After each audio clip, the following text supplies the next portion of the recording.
Buongiorno, sono Stefano Casadio, lavoro da Patrick Roger, sono il chef di produzione da circa 16 anni. Mi occupo di tutto ciò che riguarda materie prime e organizzazione e pianificazione della produzione dei cioccolatini Patrick Roger.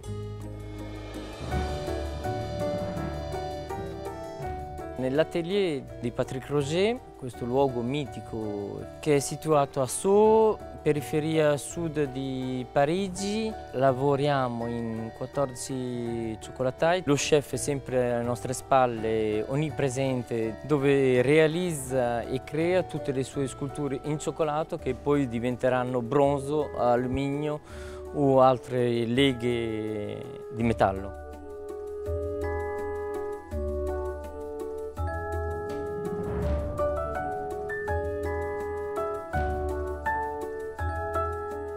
La passione dello scolpire il cioccolato è nata quando ho incominciato a lavorare in cioccolateria e ha incominciato a scolpire le sue prime statuette o piccole invenzioni così. Poi dopo ha partecipato a un concorso nazionale Meilleur Ouvrier France, dove ha vinto nel 2000 e ha introdotto diverse tecniche, diverse associazioni di idee, di gusti e tecniche di lavorazione che prima nel cioccolato non erano ancora state introdotte.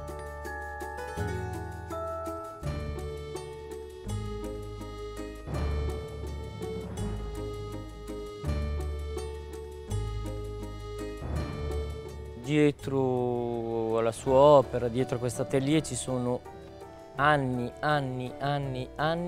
di lavoro, di riflessione, quindi sempre una rimessa in gioco, sempre alla ricerca, alla conquista del gusto, alla conquista della perfezione e dell'equilibrio, secondo i canoni di Patrick Roger.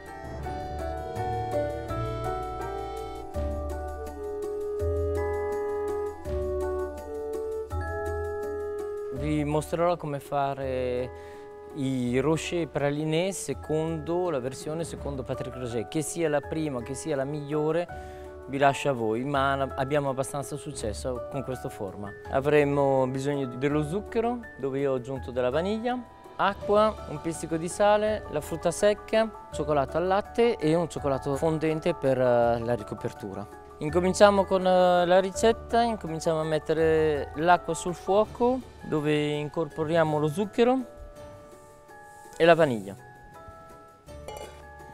Mescoliamo leggermente e portiamo tutto a ebollizione rapidamente.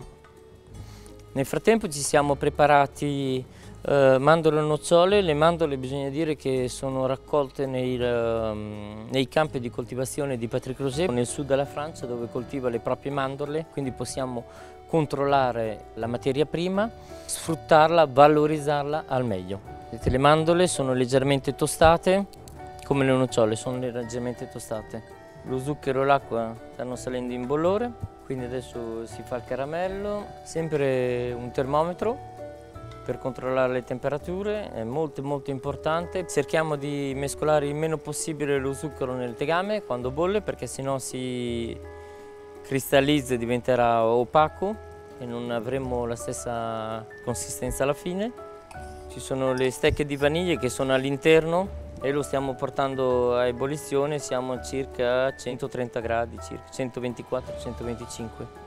Porteremo il nostro caramello a circa 180 gradi e lo verseremo direttamente sopra la nostra frutta secca. La frutta secca io ho usato un silpat, un tappeto di silicone, ma voi potete collarla su una placca con una foglia di carta da forno. Lo zucchero nel frattempo sta incominciando a prendere una colorazione biondo leggero e siamo a circa 160 gradi. Versiamo il nostro zucchero che è biondo, bello. Come potete vedere abbiamo la vaniglia anche.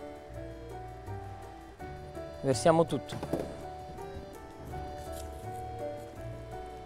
E non ci rimane niente. Quindi adesso abbiamo lo zucchero che insieme alle mandorle, lo mescoliamo un attimino che le mandorle siano ricoperte un po' dello zucchero. 50% di mandorle e frutta secca, 50% di zucchero. Lo stendiamo più basso possibile. Vi ricordo che è caldo, io ho un po' il callo, quindi posso toccare però. non dico bollente ma è caldo.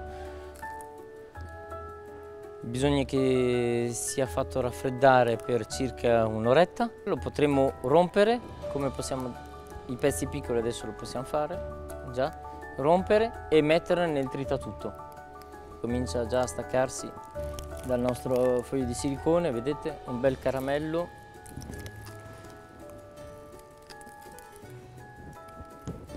Più lo stendiamo, più lo apriamo e più si raffredderà rapidamente. Abbiamo il nostro caramello tritato, magicamente. Lo teniamo qui da parte così ve lo ricordate. Passiamo da una granulometria più o meno irregolare, quindi nel vostro robot, mixer, bisogna mettere non tutto in una volta perché sennò poveretto crepa il robot. Ne passiamo poca alla volta e lo facciamo andare fino a ottenere prima una pasta così dei grani più o meno irregolari e poi piano piano la pasta diventerà uniforme.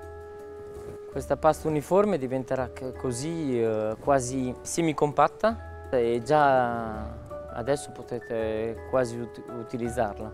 Questa pasta si ottiene dallo zucchero che si trita e gli oli della frutta, gli oli grassi della frutta che vengono fuori leggermente e incominciano a fare dei grumi che incominciano a uscire e incominciano a legarsi con gli zuccheri. Dopo aver seguito i nostri precedenti passi, dal caramello alla granella più o meno grossa, alla granella più o meno fine, andiamo avanti sempre con il nostro robot e otteniamo circa una pasta così, più o meno liscia, dipende. Voi otterrete una pasta più liscia di questa, più uniforme, perché io ho dei macchinari un po' più industriali, quindi posso regolare la granulometria della mia pasta, ma sarà già super buona e potete già anche solo spalmarla così sopra una fetta di pane. Per incominciare il mio cioccolatino, perché questa è la mia base del cioccolatino, è il pralinato, incorporiamo del cioccolato al latte temperato, cioè vuol dire fuso al microonde a piccoli step, a piccoli passi, cioè nel senso faremo dei passi da 1 minuto fin tanto che non sarà sciolto uniformemente. Il cioccolato al latte può essere temperato o fuso mantenendo la temperatura intorno ai 28 gradi, 29 gradi, 30 gradi, quindi bisogna leggere un po' sul dietro della tavoletta quando la comprate i consigli di temperaggio. Quindi incorporiamo il cioccolato che è temperato nella massa. Ok, incorporo. Incorporiamo il cioccolato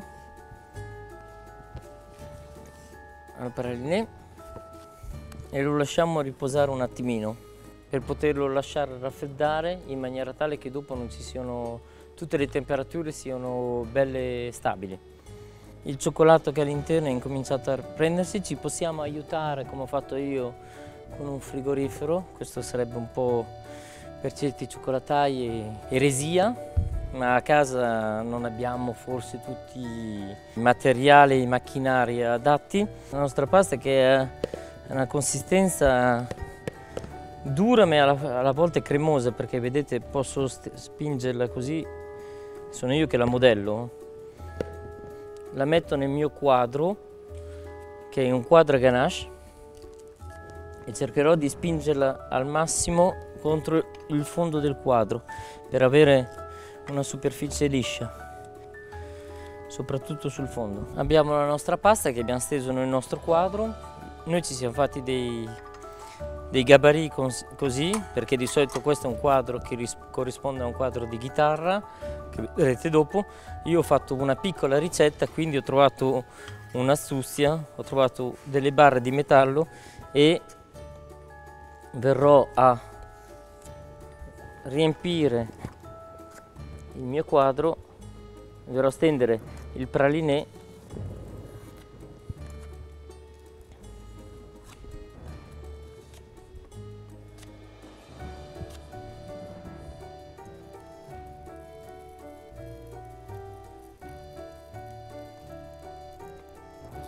E adesso questo quadro ganache, siccome il pralinato è morbido, lo dovremmo lasciare riposare una ventina di minuti a circa 15 gradi. Attenzione agli odori quando mettete in frigorifero, coprire, perché l'umidità e gli odori che possono essere nel nostro frigorifero, nel vostro frigorifero, sono molto nocivi per il prodotto del cioccolato. Lasciato riposare per una mezz'oretta a 15 gradi e abbiamo tolto i quadri e otteniamo questo, ma in versione più grande. Questa preparazione è solo il doppio del volume della preparazione precedente. Al posto di avere 900 grammi di pralinato, qui ne abbiamo 1,8 kg e ci fa un quadro 34 x 34. Metterò un po' di cioccolato temperato fondente sopra per fare uno schablonnage.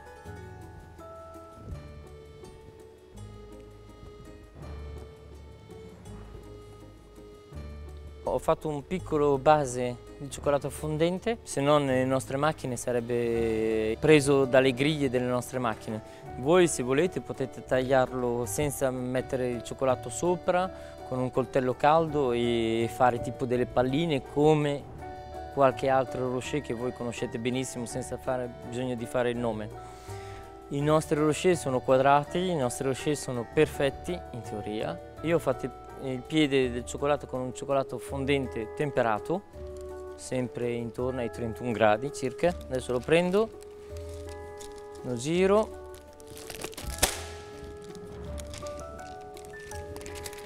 Ripeto l'azione che ho fatto precedentemente, faccio colare un po' di cioccolato fondente sopra e mi sbrigo.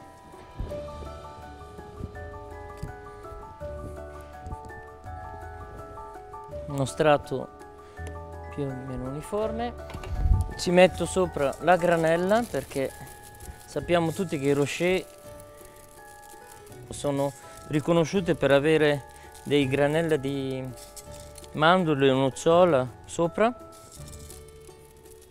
La faccio aderire leggermente con un mattarello, tolgo gli eccedenti sui lati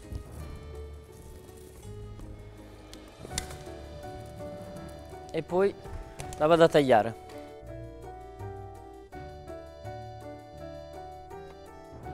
Questo strumento, ci vediamo attraverso le corde, questo strumento si chiama chitarra. Può essere fatto con dei fili da tagliare del burro, può essere fatto con un coltello molto fine e riscaldato. Noi abbiamo dei fili che sono tesi in alto e in basso da delle viti, possiamo tenderli più o meno. Via, andiamo. Adesso lo trattengo e taglio.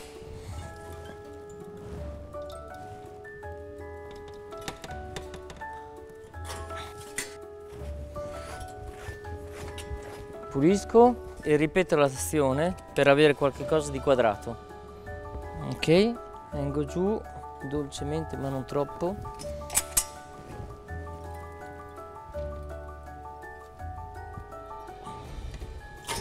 Via. Quindi abbiamo tagliato con la nostra chitarra, abbiamo fatto dei quadratini e adesso li andiamo a posizionare sulla nostra placca. Un cioccolatino è questo qui. Ho ottenuto i nostri cioccolatini separati uno per uno, che possiamo tagliarli quadrati, rettangolari o rotondi. Andiamo a ricoprirli di cioccolato nelle nostre macchine, ma voi potete farlo anche manualmente, soltanto arrotolandolo, passandolo nel cioccolato e poi arrotolandolo nella granella di nocciole, come degli altri rocher. Buoni o no, ve lo lascio dire a voi. Intanto mi seguite, andiamo a ricoprire questi qui. Tac. Comunque qui abbiamo le nostre linee di produzione. Do la mia placca a Daniele che li passerà a ricoprire. Sono freschi, quindi sono molto fragili e bisogna stare molto attenti. Sì.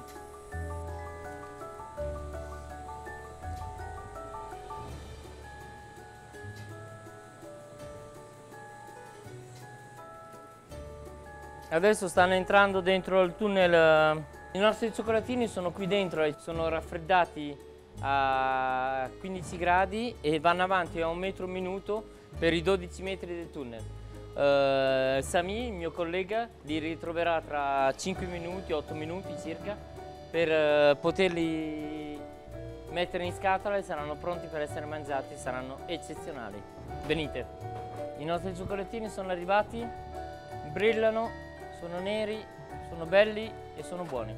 Adesso Sami li raccoglie, li mette dentro le scatole e dopo andremo in degustazione.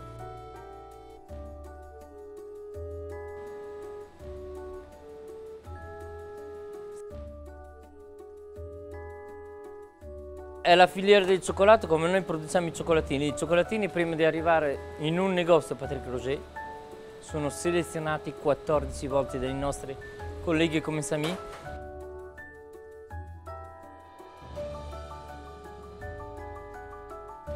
Andiamo a far assaggiare a Patrick Roger, cosa ne pensa?